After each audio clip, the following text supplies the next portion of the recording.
Quando a gente vai para o artigo 967, tá? Ele diz o seguinte: é obrigada a inscrição do empresário no Registro Público de Empresas Mercantis da respectiva sede antes do início da sua atividade. Cai não, despenca, minha gente.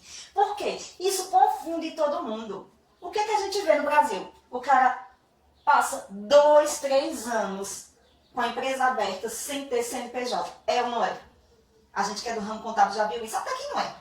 Aqui no Brasil funciona dessa forma. Né? Você passa sempre lá, engabelando o Estado, né? Dando um jeitinho ali de não pagar imposto. E só quando você é fiscalizado normalmente, pelo menos aqui na minha região, né? Pernambuco, funciona muito desse jeito. Só depois que é fiscalizado, aí vai lá e abre o CNPJ. Mas, em regra, o CNPJ tem que ser aberto antes. A constituição da empresa tem que ser feita antes da atividade.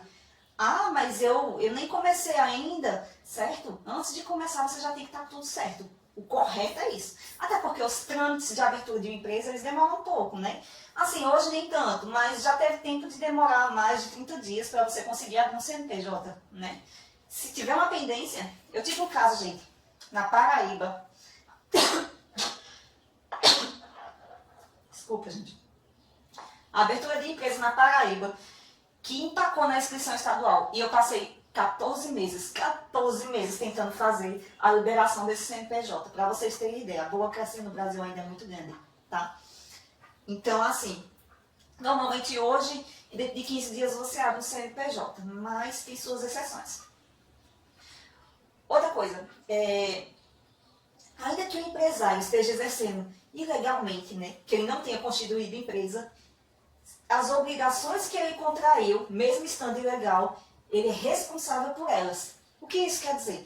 Quer dizer que, se a fiscalização bater lá e descobrir que ele está aberto há 2, 3 anos, ele vai ter que respeitar todos os direitos garantidos dos funcionários, do Estado, as contribuições que ele deixou de recolher, os tributos que ele deixou de recolher, tudo retroativo.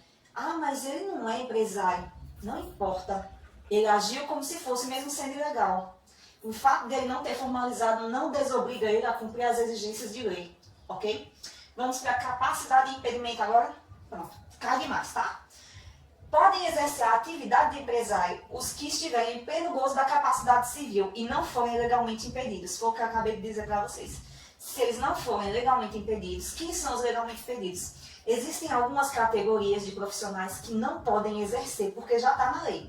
Magistrados, militares, servidores públicos federais também não podem abrir empresa, eles não podem ser empresários. Mas se eles forem, é feito disso, vão ter que responder pelas obrigações contraídas. Não, mas eu sou juiz. Eu não podia ter um CNPJ, está na lei. Mas você teve, então você vai ter que responder pelas obrigações que você contraiu durante o período que você exerceu a atividade, ok?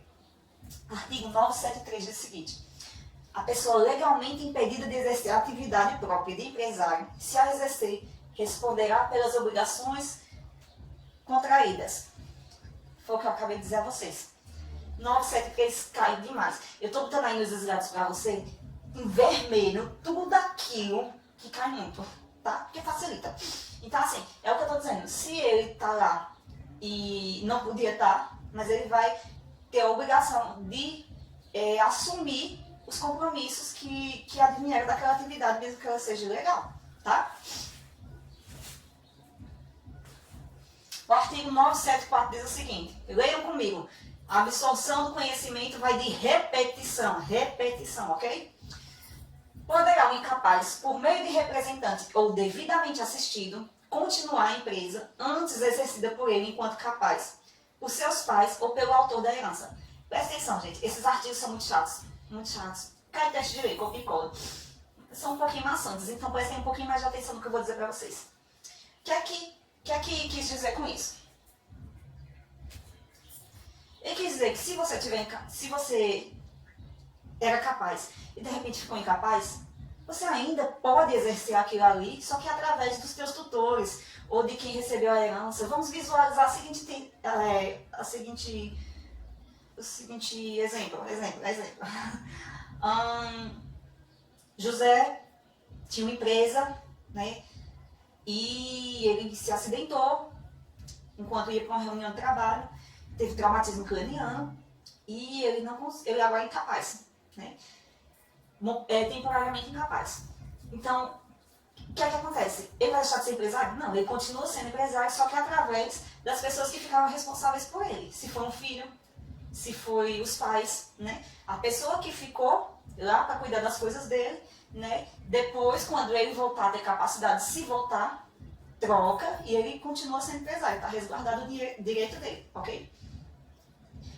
O parágrafo primeiro diz o seguinte: nos casos deste artigo, precederá autorização judicial após exame das circunstâncias e dos riscos da empresa, bem como da conveniência em continuá-la, podendo a autorização ser revogada pelo juiz ou os pais tutores ou representantes legais do menor ou do interdito, sem prejuízo dos direitos adquiridos. Basicamente, em resumo, quer dizer que o quê? É preservado, sim, o direito de ser empresário, se for conveniente também. Porque vamos supor que ele faleceu e o filho dele menor, né? O filho dele pegou e herdou ali, só que a empresa já estava falida. Então seria só prejuízo, né? Então o juiz analisa, né? Porque não é justo que o filho arque com os compromissos do pai. O juiz analisa se há conveniência e lá no próprio alvará mesmo, que ele vai estar transferindo os direitos para aquele filho dele, ele vai especificar, né, se vale a pena ou não, se há a conveniência de continuar aquele empresariado, do filho herdar o empresariado, para que ele não seja prejudicado. Porque os bens que aquela pessoa tem antes de ter acontecido tudo isso, eles ficam resguardados, tá? Desde que sejam desconhecidos ao acervo da empresa, mas ficam resguardados. Quando você lê o texto de lei, ele vai girar em relação a isso. Leiam ele, tá? Eu vou repetir aqui. Parágrafo 2º. Não ficam sujeitos ao resultado da empresa os bens que o incapaz já possuía, tá vendo? O que ele já possuía não pode ser afetado pelos resultados da empresa. Desde que estranhos ao acervo daquela, devendo tais fatos constar do alvará que conceder a autorização, tá vendo? Se ele tiver autorização, tem que ser resguardado os bens dele que não tiverem a ver com aquela situação. Parágrafo 3º diz o seguinte: o registro público de empresas mercantis a cargo das juntas comerciais deverá registrar contratos ou alterações contratuais de sociedade que envolvam o sócio incapaz, desde que atendidos de forma conjunta os seguintes pressupostos. Está dizendo basicamente, é uma obrigação, né, que ele terá de registrar, né, toda essa situação relacionada ao incapaz. O sócio incapaz não pode exercer a administração da sociedade, certo? O capital social deve ser totalmente integralizado, isso é uma medida de proteção. O sócio relativamente capaz deverá ser assistido e o absolutamente incapaz deverá ser representado por seus representantes legais. Isso tudo para resguardar o direito, tem que estar lá nos autos, né? Então, em resumo, vamos resumir, para a gente não perder o foco. Incapaz, pode continuar a empresa? Pode. Precisa de autorização, circunstâncias de risco e conveniência deverão ser analisadas, pode ser revogado a qualquer tempo, através de alvará judicial, vai ser protegidos os bens que o incapaz já possuía, estranhos ao acervo da empresa, e esses bens não ficam sujeitos ao resultado da empresa, beleza? Tá com dúvida, leia os artigos e fique estudando esse resumo. Esse resumo tá aí para facilitar a absorção do conhecimento, porque esse tema é muito chato. Se a gente vai estudar esse tipo de conteúdo, é um saco, tá? A gente vai falar agora de tipos de empresa.